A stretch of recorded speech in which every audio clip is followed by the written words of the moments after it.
C'est assez prévisible, hein, puisqu'il y avait une consigne effectivement qui était donnée. Et dans le camp indépendantiste, souvent il y a une forme, en tout cas, de discipline hein, dans les consignes qui sont données. Moi, je crois que, au-delà, si vous voulez, de cette participation, je pense que les Calédoniens étaient vraiment usés de ces consultations répétitives, qui finalement n'ont absolument pas servi à construire réellement leur avenir. Moi j'appartiens à un mouvement, le Rassemblement, qui était contre en fait ces consultations binaires hein, qui opposent les Calédoniens.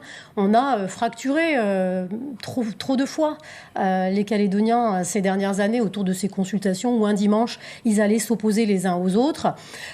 La leçon, hein, en tout cas, de cette soirée, c'est que, parce qu'il y a de fortes chances qu'effectivement, ce soir, malgré cette abstention, le non l'emporte très largement, c'est que pour la 3e fois, sur la même question, eh bien, les Calédoniens auront donné la même réponse, c'est-à-dire qu'ils souhaitent construire leur avenir au sein de la République française. Je crois que ça, c'est important. Hein, parce que vous savez que beaucoup de choses est un peu contre hein, ceux qui souhaitent faire ce choix en Calédonie. Je pense au corps électoral et on en discutera. Moi, j'ai passé mon après-midi au tribunal de première instance ce jour de vote pour faire inscrire des jeunes précisément qui cochaient toutes les cases et qui étaient dans cette démarche kafkaïenne de devoir s'inscrire et qui ne l'étaient pas alors qu'ils étaient nés en Calédonie et cochaient toutes les cases. Et un des jeunes, à 17h59 à Païta, a enfin pu voter.